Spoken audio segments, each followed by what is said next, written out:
Threshold is made with the support of listeners like you. Join us at thresholdpodcast.org. Last night, I had a fleeting spiritual experience with a cook pot. It was after dinner, we'd had curry, I was doing the dishes.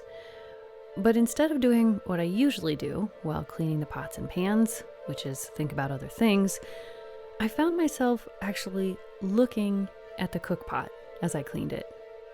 It's medium-sized, with 2 handles screwed into the sides near the top, a standard issue IKEA stainless steel pot. Nothing special, really, but also maybe a thing of wonder. As I said, the pot is made of steel, which is basically highly refined iron. And iron comes from the dust of exploding stars and asteroids that have crashed into our planet. So this ordinary household item began its life soaring through the universe, and then became a chunk of heavy rock lodged in the Earth's crust. Someone dug that iron ore up and carted it to a blast furnace, where it was liquefied and further refined into my miraculous steel pot. It's light and strong and easily cleaned. It can be heated up again and again without breaking down, and it's built to last. In a world of single-use, throwaway products, this pot could easily outlive me. And eventually, it can be melted down again and turned into something new, because steel can be almost endlessly recycled. I rinsed the pot and turned it upside down on the drying rack, which is also made of steel. And then I started looking around the kitchen. The tea kettle is made partly of steel, and the thermos that I pour my tea into every day. There's steel in the stove, in the microwave, in the sink, in the silverware drawer. It's everywhere, from the cars in our garages to the International Space Station. We use steel to build the skeletons of our skyscrapers and to strengthen our own aging hips and spines. And we'll need more steel to build wind turbines, electric vehicles, even the heat pumps that Nick Mott was talking about a few episodes ago. The infrastructure of a renewable energy economy requires a lot of steel. And therein lies a problem, because making steel is one of the most climate-unfriendly, carbon-intensive manufacturing processes in the world.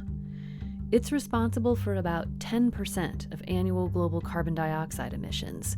If it were a country, the steel industry would be the world's 3rd largest emitter, after China and the United States.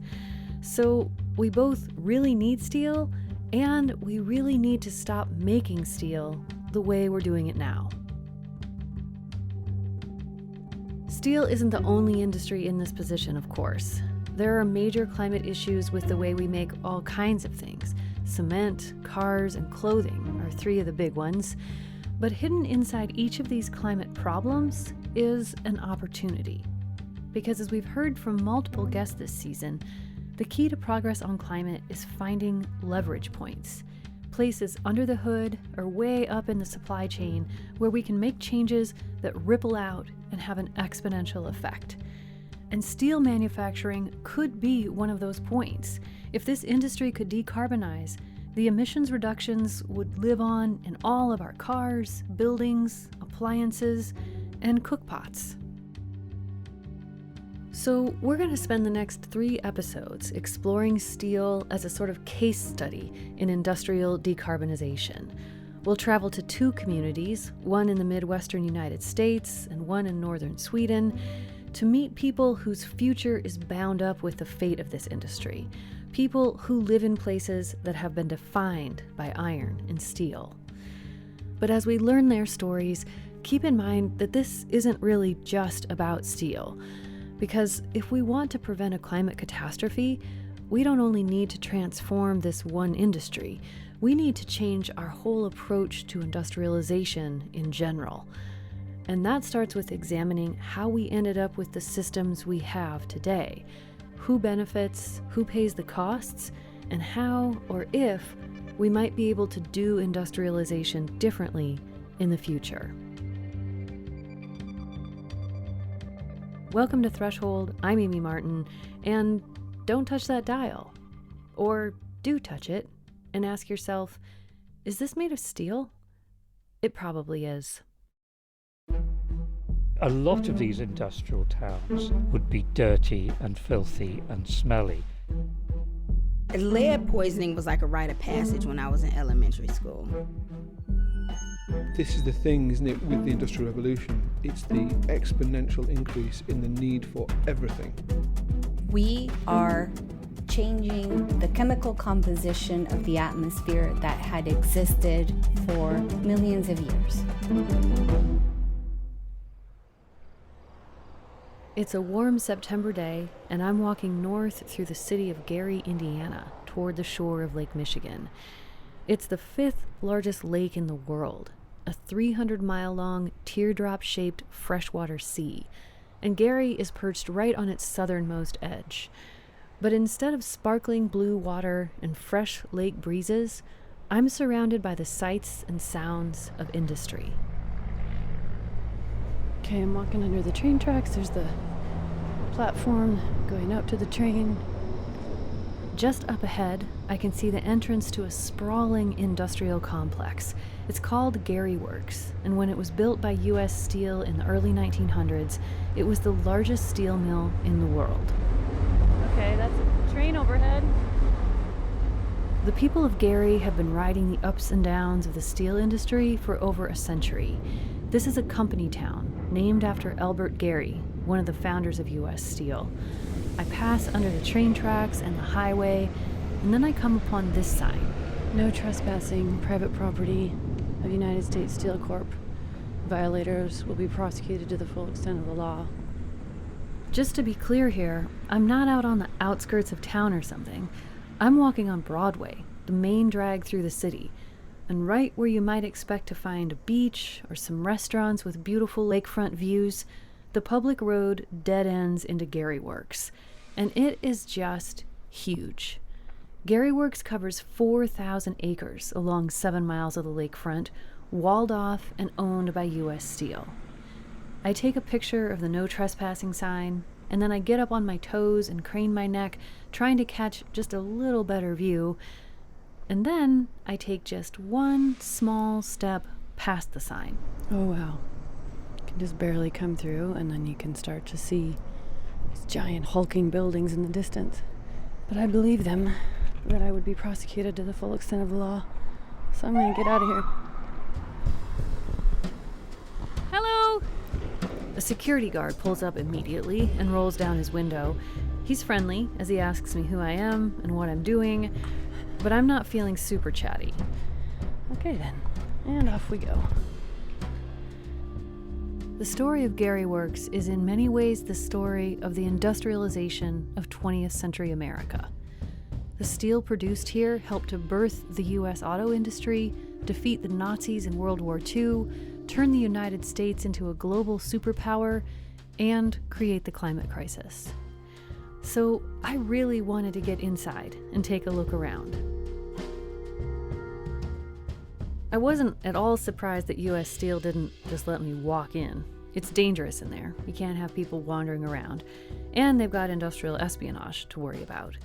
But I was a little annoyed that when I wrote to them ahead of time asking for interviews or a tour, they didn't even bother to respond.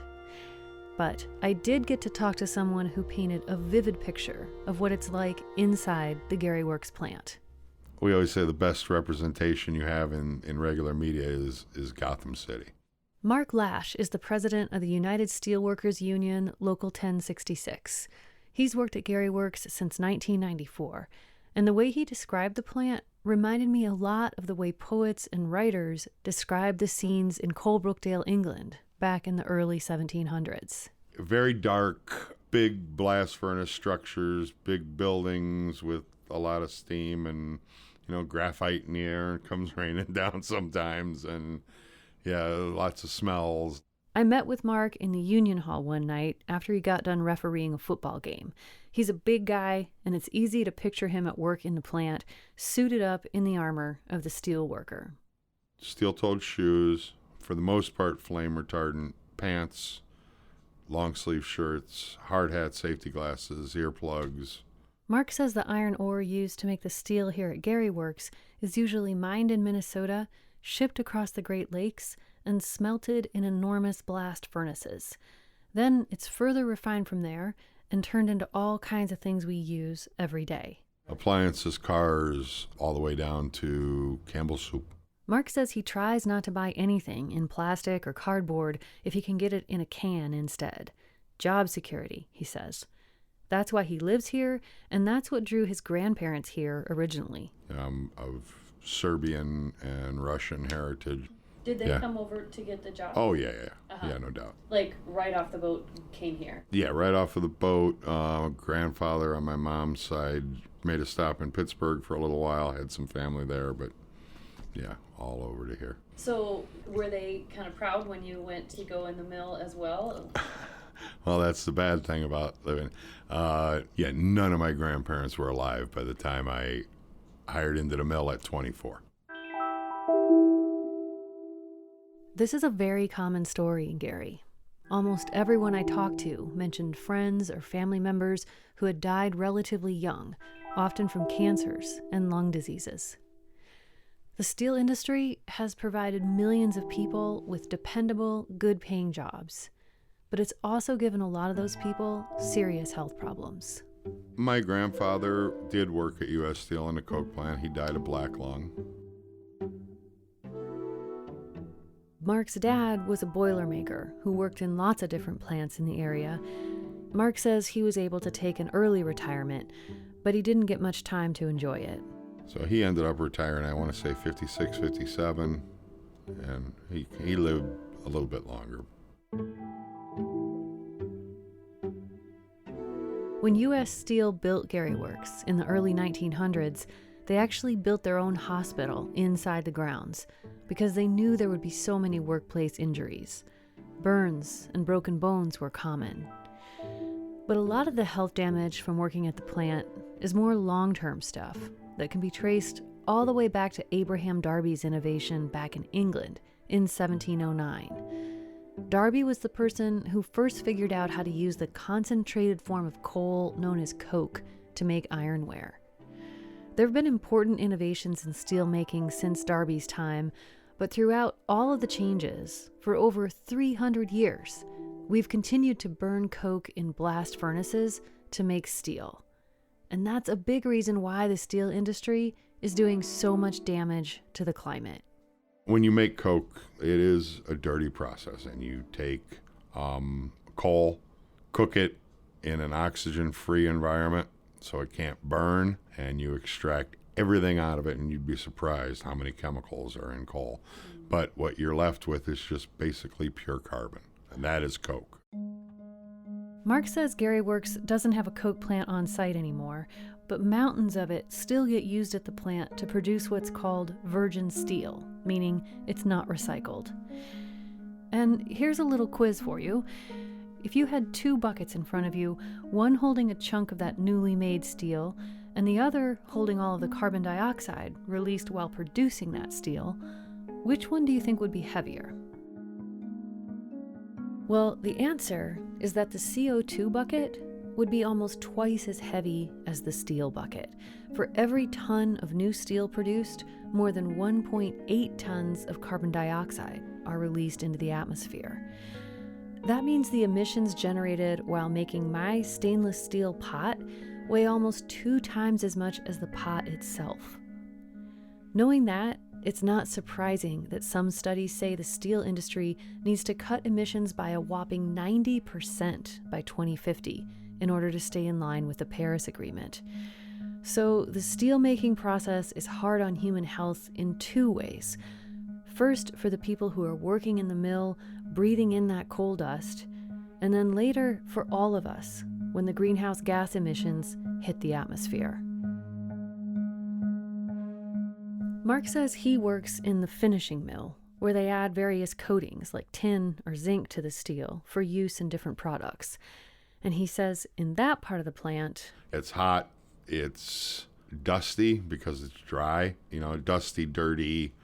But then you get to the other end of the mill where they're actually rolling and putting water on and blowing slag off, and You've got lubrication on all this stuff, and that is loud, hot, humid, and greasy. Instead of dusty on the one end, you're greasy on the other. You know what I mean? Okay. As I talked with Mark, I realized Gary Works isn't a plant. It's actually a whole network of factories with interconnected processes running 24 hours a day, 7 days a week. And Gary Works is just one of many industrial complexes in this area. In 1890, John D. Rockefeller's Standard Oil Company built a huge refinery in Whiting, right next to what's now Gary. The Whiting refinery soon became the largest oil refinery in the United States. It's now owned by BP and it's still running. So for a time, the biggest oil refinery and the biggest steel plant in the country were right here. And there are more plants. Mark ticks through the list that he was familiar with growing up here. You had U.S. Steel Southworks on the south side of Chicago. Then going west from there, you had LTV, which started out as Youngstown Sheet and Tube. Then Inland Steel, right next to that. That was what kind of founded the city of East Chicago. Then further west, you had Gary and U.S. Steel Gary Works, and that created the city of Gary. And then a little further east from that, you had the Midwest plant that wasn't until much later, and Republic Steel, and then Bethlehem Steel. So this whole lakefront here was nothing but mills and communities that sprang up around the mills.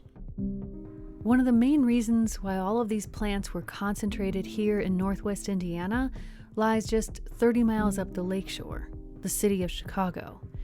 Chicago was booming in the late 1800s and early 1900s, and steel was a big part of its growth. The world's first skyscraper was built in Chicago in 1885 using innovative building techniques that relied on huge steel frames, and soon the city was a major hub of steel-based architectural innovation. So steel helped Chicago grow upward and also connect outward in the form of railroads. In the late 1800s, tracks were laid down from coast to coast, and Chicago was at the center of the rapidly expanding web. Wheat and wood, minerals and metals, and millions of people moved into, out of, and through Chicago, carrying their hopes and dreams on the new steel rails. And in the early 1900s, many of those people ended up finding jobs here in northwest Indiana. Most of the people who were initially hired to work in Gary were newly arrived immigrants, like Mark's grandparents, and African Americans who came north as part of the Great Migration. That was the mass movement of Black Americans looking for better economic prospects and freedom from the violent white supremacy of the southern United States in the early 20th century. So many of the people who arrived in Gary at this time had been through some struggle to get there, and they were hungry for work. And when Mark Lash looks at this history, he has some questions, like why were so many of these dirty, often dangerous plants built just over the Indiana side of the state line? He says he doesn't know this to be a fact, but he can't help but wonder if some of the reason for this might be because Indiana's workers' legislation is horrible compared with Illinois'. Indiana was a very, very employer-friendly state when it came to the laws of the state. Illinois was not so much. When he says employer-friendly, Mark means Indiana didn't have as many laws protecting workers. And I just want to pause and note the language here, which is definitely not Mark's invention. In the United States, laws and policies that exempt companies from taking responsibility for harm to their workers or the environment are often referred to as employer-friendly. And that says so much about our whole approach to industrialization. Instead of thinking of the health of the workforce and the surrounding community as a shared interest, a common goal, we tend to operate within a zero-sum game paradigm, where what's good for workers is defined as unfriendly to their employers, and vice versa. And that's really weird when you think about it. We're going to circle back to this in a future episode, so hold on to that thought. But moving on for now, for companies like U.S. Steel, things were feeling very friendly indeed in the first half of the century. The United States had become the world's leading steel producer, and the wars in Europe only increased the demand. More than half of the world's steel came from the U.S. in the 1940s. And it's pretty much boom time after that. Getting into the 60s and 70s, this place was running like crazy. In the early 70s was the most employment U.S. Steel Gary Works had. We had 30,000 hourly employees in this mill. But in the early 1980s, the U.S. went through a major recession, and the steel industry was hit hard. Foreign competition, especially from Japan, was driving down the price of steel. And that, combined with inefficiencies in manufacturing processes, began to take a toll on the bottom line. Steel production in the U.S. plummeted. Everyone was going out of business. I remember at that time walking into one of the heating pulpits out in the mill, and the guy said, "Hey, Mark." And I looked up and he threw me a quarter. So what are you going to do with this? He goes, "Go buy me 2 shares of LTV and 1 of Inland." I was like, "You're kidding me." He's like, "No." And you looked, and for a quarter, you get 2 shares of LTV and 1 share of Inland.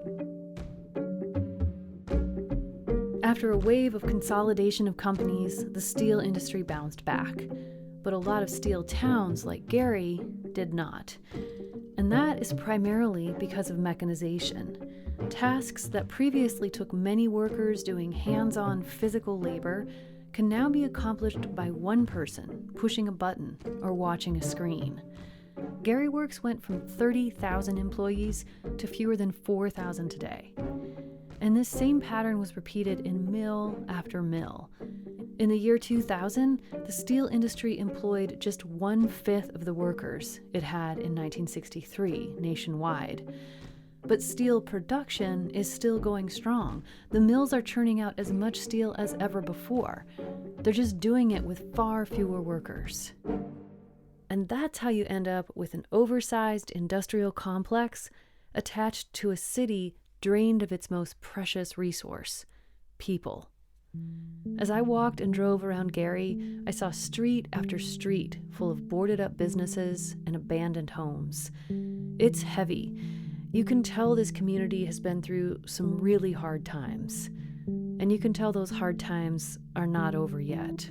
You'll see blight. You'll see negligence and degradation. This is Lori Latham, and we'll hear more from her after the break.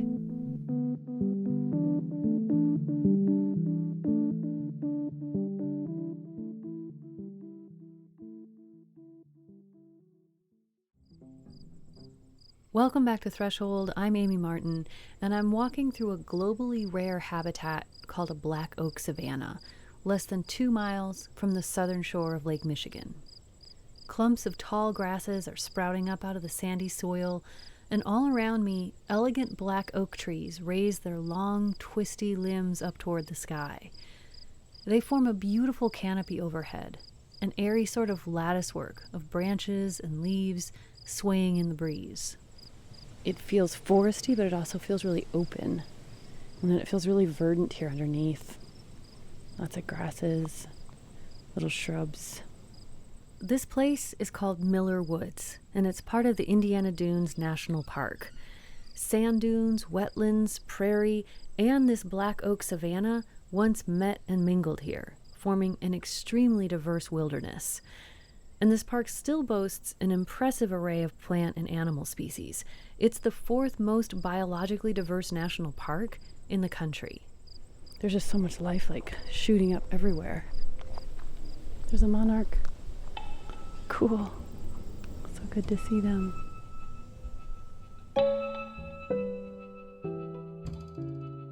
Mastodons, bison, wolves, and mountain lions all used to live here.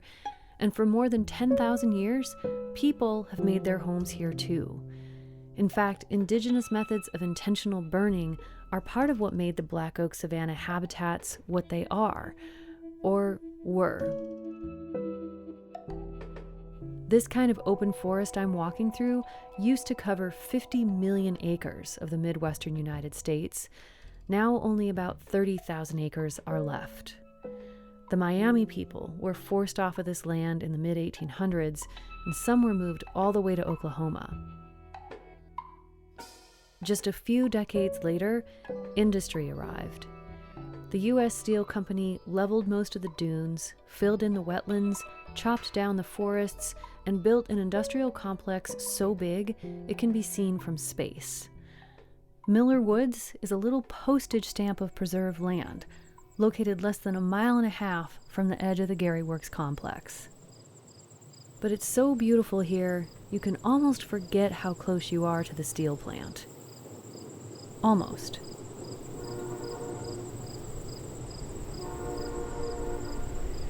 This strikes me as a really good sound postcard of Gary, because we've got the wind blowing through the oaks and all the little bushes and grasses in this beautiful natural area. And then we got the train.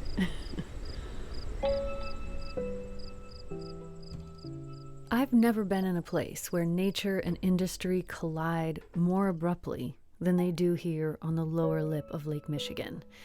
It's a startling patchwork of neighborhoods, pieces of the fragmented Indiana Dunes National Park, and gargantuan factories, and they're all smashed right up against each other with no transition zones in between.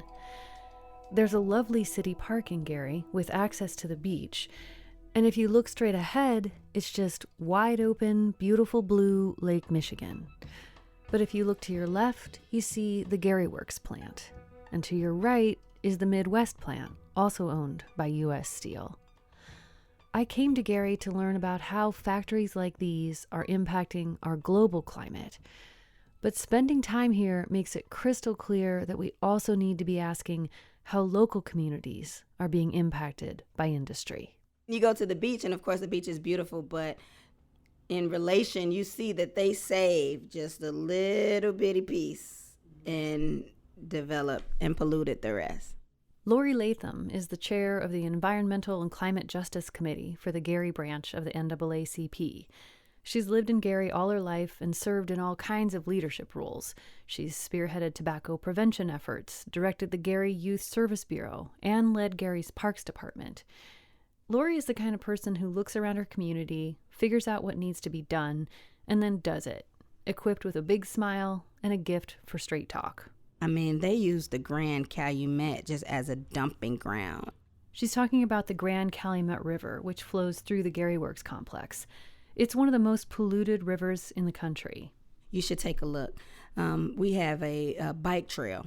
We did a bird and bike where we were partnering with the Audubon Society, and we biked along the bike trail on 4th Avenue and went to the Grand Calumet. There were no birds, but you can see the sheen on the Grand Calumet River. And it was like, okay, nobody reported this, but there's obviously some pollution here. There is a sheen on the water and no birds. In 2020, the state of Indiana was third in the nation in toxic pollution emitted per square mile. Gary Works has been one of the state's top polluters for years, and other plants in the area are often cited for pollution violations as well. The city of Gary is also struggling economically. The median household income is half the national average, and 33% of the population lives in poverty, according to the most recent census data. Some people might look at all of these issues and just give up on Gary. In fact, a lot of people have. The city has one of the highest percentages of vacant and abandoned properties in the country. But giving up is not Lori Latham's style. She wants Gary to have a better future, and she feels a responsibility to help make that happen. That's just how she was raised, she says. I remember being 6 years old, knocking on doors. We would go door to door, making sure everybody was registered to vote. So I was used to organizing just about everything and just figuring that was just the way to make change and to get things done was through organizing. But it's not just a sense of duty that keeps Lori in Gary. She loves this place. She loves the people, the natural beauty, and her deep family roots here. Yeah, my grandparents moved up here in the 20s during the Great Migration. My grandfather, he was from Louisiana, working as a sharecropper in Mississippi, and moved up for a better life and for a job in the mill. Lori's parents grew up on a street called, tellingly, Industrial Boulevard. In that area, which was the old historic, like Midtown, Central District, you would scrape the shillings off of your window. Wait, you said scrape the shillings? Shillings is what they call them. Think small, gritty, but long, like shivers of steel that you could scrape off of the window. So pollution from the steel mill was just a regular part of life, and people put up with it because they needed the work. Demand for workers was high, which meant pay was good. The mill needed so many workers. The issue was, though, the racist hiring practices. If you walked in as, a European immigrant, you were usually offered a skilled job, a blacksmith, or even in the electrical fields of the mill compared to a black person. And you'll get put in the unskilled part of the mill and in the dirtiest parts of the mill around the coke plant or the blast furnace, those places. Those workers were breathing in coal dust all day, and her grandfather was one of them. And so he worked in the mill for about 40 years before he retired. Died of emphysema. Never smoked a day in his life, but died of emphysema. Lori was a kid in the 1980s, during that massive downturn in the industry that Mark Lash was talking about. And she says the fact that most black workers had been blocked from developing higher-level skills in the steel mills had long-term effects on the community. That contributed directly to the way the black community was able to respond when the steel economy began to shrink. After you've been let go, you go into the employment office and you say, well, I got 30 years working in the coke plant. I've been, shoveling coal into the blast furnace or something like that. Well, these are jobs that only exist in the steel industry. So, the person in the unemployment office is like, I don't really have any place to put you, compared to someone who has 30 years working as a blacksmith, where you can do that anywhere. You can go get another job. These are transferable skills that you can use. Lori says most of the families she grew up with were employed by the steel industry, either working directly in the mill or in some related factory. So when hard times hit, everyone she knew was affected. She watched her community reel as they grappled with the changes that were upending life in Gary. That was a lot of my childhood, around a lot of workers, talking about workers' rights, in the steel industry, but then also how do we build political power. And as she grew up, Lori was increasingly aware of how pollution was affecting her community too. It's not confined to the steel plants. She says it's not safe to grow food in your backyard soil in Gary. You're only supposed to plant in raised beds with soil brought in from somewhere else. The industrial pollution is just so heavy and so invasive and so a part of our living up here. And when Lori was a kid, she says it was common for her classmates to get lead poisoning. Lead poisoning was like a rite of passage when I was in elementary school. What would happen when kids would get really sick, lead poisoning, they would have to get their heads shaved. But a lot of girls, the edges wouldn't grow back. Edges is a real African-American women's hair type thing. Like, edges are important. And there were so many girls who, had lost their hair, the edges didn't come back, and it was from lead poisoning. And that was just kind of like a common story, a common narrative. People in Gary have been living with the impacts of industrial pollution for so long that these experiences have almost gotten normalized, Lori says. But they're not normal, or they shouldn't be. And these are not just historical problems. Dangerous amounts of lead can still be found in the soil and water in and around Gary, and the steel mills in the area continue to release it into the air as well. Lori says her friend in a neighboring branch of the NAACP is working on something called a tooth fairy project. Where, you collect kids' teeth and then measure how much lead is in them to help measure their exposure to lead. Well, just in that one project, right, now we're looking at public health, like how the environment affects our physical bodies. But then there's also, racial justice. Like, why is it that African American children are so much more likely to be exposed to not just lead, but other, toxins, other environmental toxins? So for Lori, workers' rights, racial justice, and environmental health can't be separated from each other. Whichever thread she tugs on first leads her to the others. My dad would always say, if you see a good fight, get in it. And it just became that, the planet is on fire. We need to do something. Folks are being discriminated against. We need to do something. Like, how come folks on this side of the track experience certain public health outcomes and folks on this side don't? We need to do something about that. So the environmental justice work just kind of became an extension of everything else I was doing. But then I realized it actually... It was the work. And it's not just Lori's work or the people of Gary's work. Making these kinds of connections is central to the work of averting the climate crisis. Because the destabilization of the climate is just one item on a long list of ways that our industrial processes are causing real harm, and they're all interrelated. Earlier this season, we talked about how the impacts of climate change are hitting some communities harder than others, how wealth and privilege can act as shields, at least temporarily. This is what people mean when they say climate injustice. But that almost makes it sound like a new phenomenon, when actually it's just another version of the same inequality that allows me to enjoy my stainless steel pot while suffering none of the negative consequences involved in making it. The costs and benefits of our industrial processes have never been distributed evenly, as people in Gary know all too well.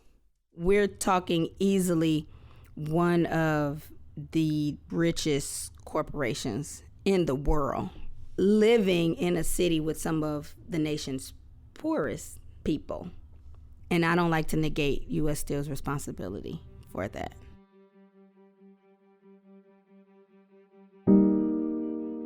Right now, a lot of people are thinking seriously about how our industrial processes are damaging the climate.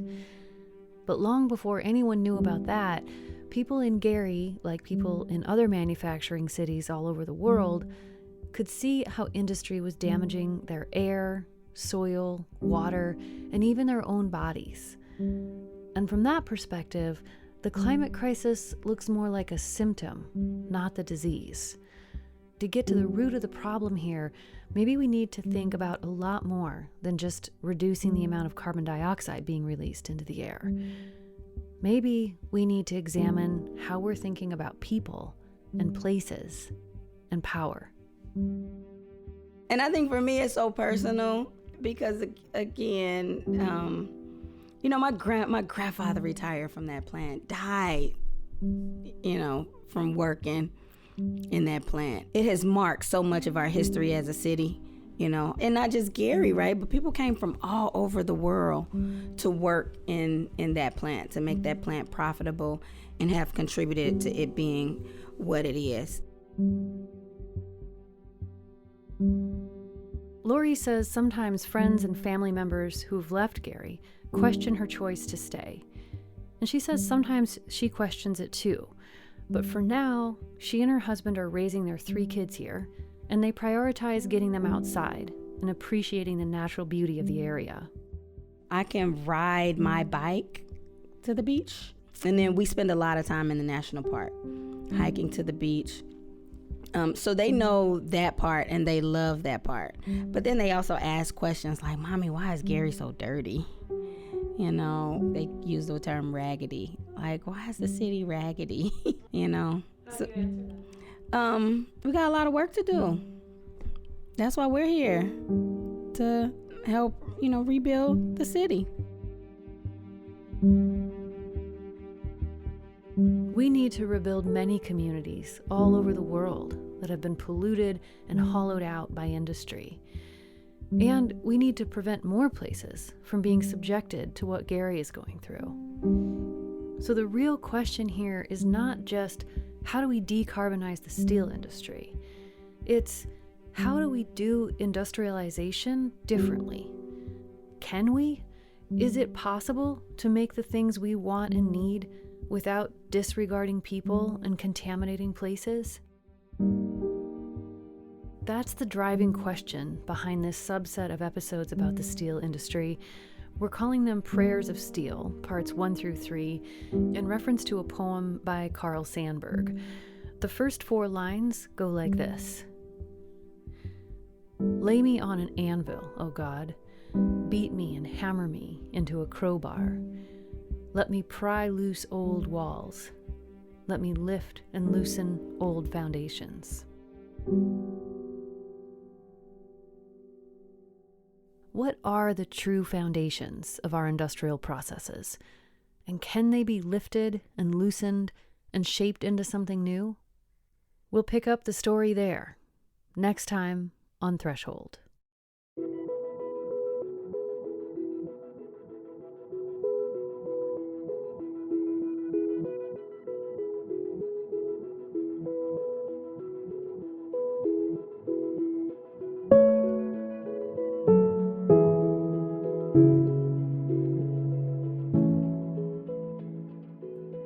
I'm Hannah Beth from Oakland, California. Reporting for this season of Threshold was funded by the Park Foundation, the High Stakes Foundation, the Pleiades Foundation, Newsmatch, the Llewellyn Foundation, Montana Public Radio, and listeners. This work depends on people who believe in it and choose to support it. People like you. Join our community at thresholdpodcast.org. This episode of Threshold was produced and reported by me, Amy Martin, with help from Nick Mott and Erica Janik. The music is by Todd Sikafus. The rest of the Threshold team is Casey Simpson, Deneen Weisky, Eva Kalea, Sam Moore, and Shalala Wall. Our intern is Emery Veyu. Thanks to Sarah Sneath, Sally Dang, Maggie Contreras, Hannah Carey, Dan Carreno, Luca Borghese, Julia Berry, Kara Cromwell, Katie DeFusco, Caroline Kurtz, and Gabby Piemonte. Special thanks to Beckett, Martin Frischach, Hannah Moza, and Kale Bergschneider. If you're interested in reading the full poem called Prayers of Steel, you can find it on our website, along with another Sandburg poem I really love called The Mayor of Gary. Carl Sandburg wrote quite a bit about this part of the world and about how working people helped to make the United States a leading industrial nation. So go to thresholdpodcast.org to find those poems and our recommendations for further reading about every episode this season. You can sign up for our newsletter while you're there, and then you'll get those recommendations delivered directly to your inbox. Find all of that and more at thresholdpodcast.org.